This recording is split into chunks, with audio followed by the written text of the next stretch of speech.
All right, y'all. Good morning. Be here. Coffee and chat once again. We're doing this live. Rev Bruce uh, talking about Black Business Month, and once again, this one's gonna be a shocker for a few folks. Not really um, gung ho on it, but God bless. You're gonna have to take the medicine. You're gonna have to take the medicine. Um, Black Business Month, about buying black, about supporting black businesses. And here we go with what's the problem with that? Well, the problem is that so many black businesses have a failure rate. They have a failure rate that is um, ridiculous. We're talking about what 70% of businesses, right? 70%. No, it's actually higher. 80% of businesses, 8 out of 10 black-owned businesses, have a failure rate of the first 18 months. 80% of black businesses have a failure rate of the first 18 months, and that is according to HBCU Buzz. Um, and I'm not gonna drag down, where they got all their statistical information from. I know there's some folks involved, social economic studies and political folks who are definitely gonna say no, we got, but come on, y'all. There's, to put that out there, it had to be somewhere around there, right? Even if they rounded up and it was 73%, and it took a little extra and rounded up. The issue is the actual um, failure rate. 18 months is, you don't see a good profit in a business until uh, 3 to 5 years. Two, if you're extra slim. So if you're steamrolling this business with sweat equity, if you're doing this thing with all you got, you know, grinding, um, what's happening? What is it? That's causing this issue. And I'll spin it around. It's not even black folks, right? That are having the issue. It's generally most mom and pops are not built for sustainability, right? Look at this. I mean, let's talk about it. 70% of folks who are in business as a family owned and operated business, um, only 70% of the folks make it to the second generation. That means they they've got their kids working in the shop. They've got their kids learning the ropes of how to do it, and their kids take over and carry out the business going forward. But only 30% of them make it. 70% of those other family businesses just, what happens? They give up, they go out of business, they fail, right? They end up getting sold, right? We're going to talk about that too, in the way we handle business. It's hard to get a good price because you can't set a valuation when you don't have good systems in place. Come on. And so, boom, 70% of these family-owned businesses fail. Black, white, minority, women-owned, whatever.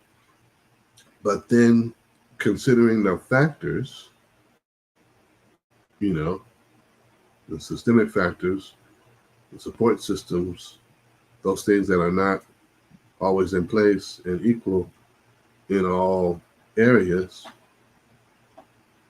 boom, how many of those are black businesses? Right? How many of those are minority-owned businesses? How many of those are women-owned businesses? How many of those are businesses led by veterans? How many of those businesses led by people who have been incarcerated or in a recovery program? Yeah, there's some great programs out there that are doing some amazing things with people coming back onto the streets, coming back after having some horrible experiences, and is still have to compete with some of the businesses that are quote unquote leg up. They have to compete with some of those businesses that qualify in more than one area for SBA loans, right? And I know we want to talk about things like access to capital, systemic racism, but can we just get into the likelihood that of what we're doing is that work where we want to go? Take it like this. This is a Federal Reserve Bank of New York survey study, and it puts some light on some of this, and then we're going to get into how to handle this. As a black family-owned business, I'm going to tell you my story and go from there. Here we go. This is a study from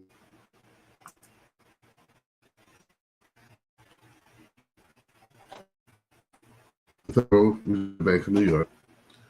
That 41% of black-owned businesses had closed during the pandemic, the highest rate among all racial and ethnic groups, according to the Washington Post. Picture that. 41%. And that's the highest of any group, racial and ethnic. Stack that up against other businesses, other cultures, other communities, right? What are we doing? What's happening? And that's where we need to stop. Hit the brakes and say, hold on. It's not so much we're doing.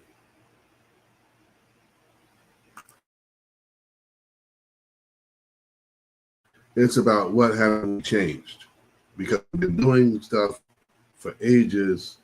Some of the stuff we haven't changed or caught up with the times, and we're still operating how we do. And that's not going to cut it for where we're headed or where we're trying to go. Can we start right there? So this is how to address some major issues with why these businesses fail. And I want to say that because my grandfather, former stock car racer here in Southern California, one of the few African American at that time racing stock cars, Ontario, Fontana, Riverside, Speedway, all these different places in the area. He was a local somebody. And out of that, him and some other folks who were former racers, they all ended up starting businesses. Adcock, it's an auto parts place. Jock, the electrician, and my grandfather was a mechanic. He was a mechanic also for the Air Force. Jesus. He was in business. He's in business for 2 generations, going into 3 generations. And as I was coming up, my grandfather was in his 70s.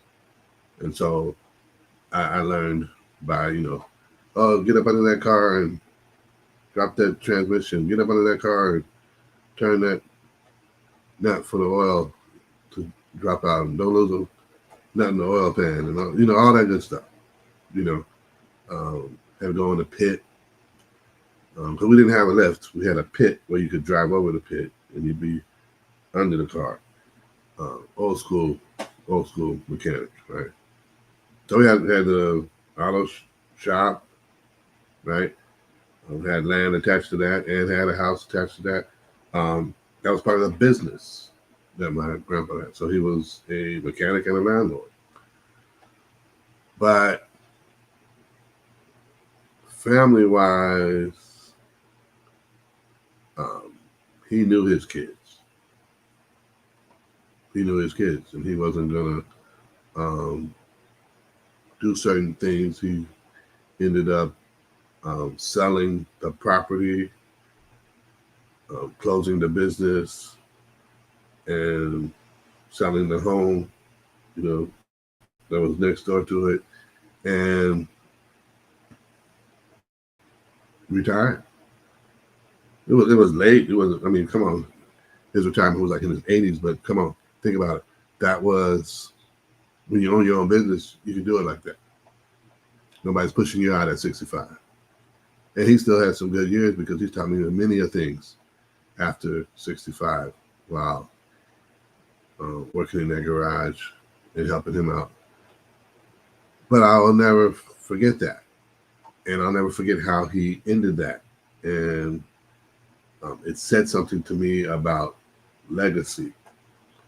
You have to be careful as a business owner if you haven't instilled what you do into your children, your business may just die right along with you. It may go by the wayside before your eyes, before you go down, or sometime thereafter. Put it that way. All about how you want to end it. Because if they're not going to carry it on, it's on its way. Right? And so here's part of the problem and how to address the problem. Number one, we've got to start looking at structure. And when I say look at structure, how are we structuring these businesses? Are we still set up as mom and pops? How are we dealing with that? And when we look at structure, are we not looking at what we want to do down the road, or we're just looking at, I just need to get this thing started? And that's the problem. Sole proprietorship exposes you to all kinds of liability, your personal assets. I get that. But also sole proprietorship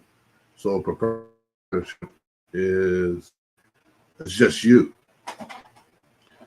That's the most granular level of mom and pop that you're going to get is sole proprietorship.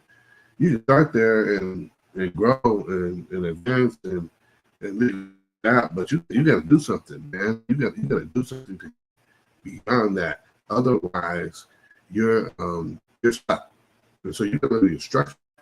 Are you going to start as a sole proprietorship and have a plan to move further into incorporating later? Or why not be an LLC? right? Why are you trying to do a nonprofit and operate like a for-profit? And come on, get this thing together, right? How we set it up and structure it has a lot to do with whether we can pass it on or not. There's a lot of issues with passing on a business to family members, especially if they're not directly related to you, right? They're not sons, daughters, wives, right? Especially if they're not directly related to you, and you're trying to keep this legacy going. You try to give it to your nephew, different last name, different location, right? May not have come up in the business like you would have, and so now you've got issues, right? Structure. If you're a barber and you own a shop, are you gearing your kids to follow in your tracks? Because so what if they become a barber and you don't leave them the shop? Now they're paying for a chair somewhere and having to build clientele when you ushered them into the process. Same thing with beauticians, right? We have some skill sets that we tend to flourish in, but then those don't always turn into a legacy building, family wealth building, empires and dynasties. We fall short there. Yeah, you might be able to cook that, sweet potato pie and that pound cake, but your daughter, and she's not even interested in that. So how you structure it is going to definitely come into play with how you pass it on, how you're able to set it up for a sale or any of that. And if you don't structure it properly, a lot of places are not even looking at it. And if you don't structure it properly, a lot of places are looking at it like vultures. They're going to eat your whole thing alive. How are they going to eat it alive? I'm going to tell you right now. This is crazy, but this is true. They're going to eat alive based upon your systems. And your systems are essentially, when we talk about systems, how you manage your books, to operate your business. Are you a Monday through Saturday and you're closed on Sunday like Chick-fil-A? Are you operating like a traditional barber and beautician where you're closed on Monday and Sunday, you operate on Tuesday through Saturday? What is it? What is it that your system is based upon? And from there, based upon your system, right, you can get into a flow of business. And if your system is thrown off, then it's not going to work. If you're running, a lot of people back off too much for them to chew. If you're running a restaurant business, the recipes need to be able to be replicated systematically. I don't care what you say, and I know that we get kind of thrown off in the business story about KFC. Whatever the issue was, however they got a hold of it, the recipe with those spices hasn't changed in years. You know what I mean? I know you've probably seen the movie or read the story about McDonald's and how these other others got ripped off and Kroc did them wrong. Listen, however it went down, were the mainstay of that hamburger and shake stand was. Every one of these arches have more than a billion, right? Come on. Consistency. Your systems have to have consistency. And if they don't have consistency along with continuity, right, where these things are connected and they have a flow, they good business sense, they all make sense for where their standards are, then where you at? And so since we're just trying to keep it going, just trying to keep the lights on, just trying to keep it operating, sometimes we miss putting those systems in place. And those systems are important because without those systems being in order, it appears that from a financial perspective, as a bookkeeper, a CPA, and other folks that are trying to work with you, we can't help you, right? We can't help you much because you got so much off the books. You're doing additional stuff that, oh, I write down this because I got this coming up, but I didn't make a for it. I didn't make a bill for it. What is that? What is that? What? Come on. And so since we got these shoddy systems, right? And then I think, if the kids don't want to do anything with it, I'm going to go ahead and sell it this. And we think the business is valued at X, Y, and Z. And then you get a bid or an offer for another price that doesn't fit your fancy. You want to be mad at the world and say it's racism. Well, you ain't got your stuff together. If you don't have your stuff together, you can't claim racism, right? During that first generation is foundational, not just for opening the doors and keeping the door open, but creating the system. Any successful business is going to create systems during that period. Otherwise, they're just floating. That's why these folks are talking about it shut down in 18 months. That's why these folks are talking about, hey, this thing shuts down during the pandemic. Why? Well, because you don't have the system in place. Well, I have my stuff together and blah, blah, blah. Yeah, but if you have everything together, including access to capital or cash reserves, one of the two, you're going to get over that hump of whatever shelter in place there is. Otherwise, you don't have it together. Man, there's a brother who was opening a business during the pandemic.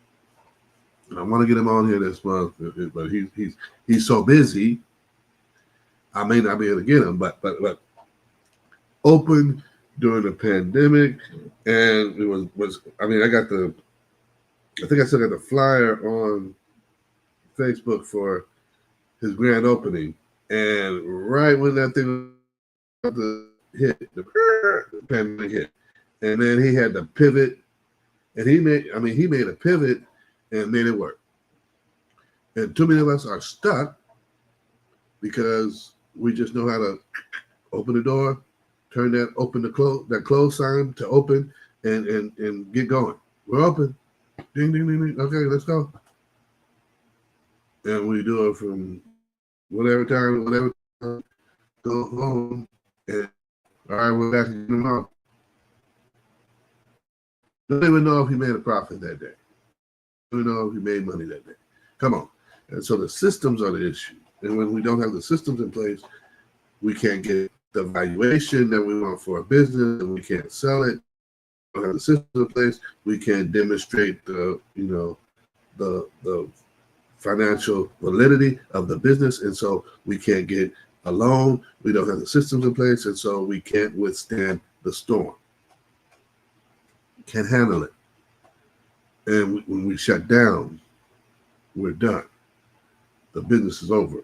And that's part of the issue. So you got systems and you got structure. And here, I'll just say it, there's no succession plan. There's no sunset to the business. There's nothing planned, right? It's daddy got Alzheimer's and mama was trying to keep it running, but she can't do it by herself. Sister had to drop out of school to help, keep the books and everything. I hear it all the time. Oh man, my brother was working with my dad and he fell off a ladder and now he's down and my dad's, getting older and my other brother, because, that's not his thing, and I got to jump in, and I'm here all the time. No plan. There's no succession plan. There's no key man insurance. There's no insurance beyond,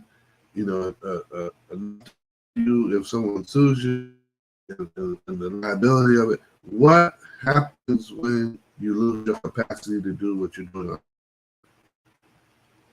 You need disability insurance.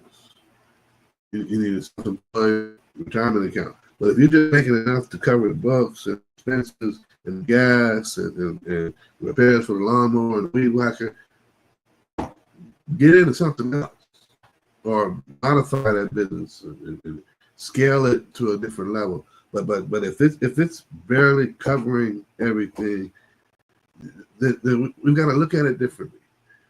And if you're doing good and you're successful, but you created a succession plan, that thing is going down. I don't know. You go out the door. Fight over it. They're gonna say, drop this business, sell these items, fire sale the estate, and your investment is gonna go like boom, like in flames, and the value that's in your equipment, the value that's in your supplies, the value that's in your inventory, all that's going to be, vultures are going to be out. They're going to swoop in on that, and you know it because you've seen people do that. And there are business liquidation companies that will love to just say, yeah, we'll take all that off your hands. Think about it. You've got to take this seriously. Who's going to take on the business after you go? And if you don't have anybody in your family that's invested in it or interested in it, don't try to force it. Don't try to guilt somebody into doing that. That's not going to happen. Your best move is to set your structure and your systems up in place. You can have a successful sale of your business at a market rate. And once you do that, you can go off into the sunset and be cool. You don't have to fight about it. You can be cool. I think that's one of the things that I'm glad about when it comes to finalizing some of the things about going into business and being on point with structuring the business, right? And what I'm doing now and trying to translate a lot of that over into, business structure, business systems, without losing any stride in going forward with creativity and multimedia, as well as community and ministry. And so take this to heart. I'm not banking on my kids getting it, and in 10, to 15 years, if these grandkids don't get into it, hey, it's gone. It's gone. And it's gone like that. And I know it because I'm talking about it, and I know it because that's how it happens. Think about it. Think about it. They don't make it past the second generation. Only 30%. And if we do it by scale, that means what? 10% make it to the third or fourth generation? Come on. Think about it. We're not going to beat the statistics. We've got to do better in our structure, in our systems, and in our succession planning. Those are the ways that we combat this. Also, and I'll say this, it's not included in what I'm saying, overall, and I'll say the same thing for a lot of nonprofits, sustainability. Where's the sustainability plan? Where's the thing that's keeping us alive? How's this thing still pumping? How's it still breathing? And if it's only off a few grants, what happens when those people get upset or don't like what you are doing or who you're helping? Boom. God bless. You may not be able to sustain yourself beyond what you have. Where's the income coming from other than the generosity of a few? Right? Do you have a diversity of donors? Do you have enough on hand to get the support that you need? Do you have enough reserves to carry you through into 10 months, 18 months, or even 24 months of bad reputation, of bad decisions, of bad luck? Do you have enough? Can you scale back? Right? And I know we want to say, hey, you know what, I'll give up my salary for a period of time. That's not why you got into business. And I think we need to rethink how we scale our businesses with greater flexibility in order to adjust for periods like this pandemic, in order to adjust for periods where we may have illness or anything like that. If you're the only one running the show and you get sick, that's dangerous. Think about it. Think about it. There's a lot depending upon it. Hey, we're going to be doing more throughout this month. We're going to be talking about some more of this throughout this month. Like I said, we're trying to get some people on here that are in it, that are doing it, that are facing these things, that have faced these things and overcome these things, of being Black and in business. Let's talk about it. Let's talk about it, and let's make a plan for what we're going to do different. God bless.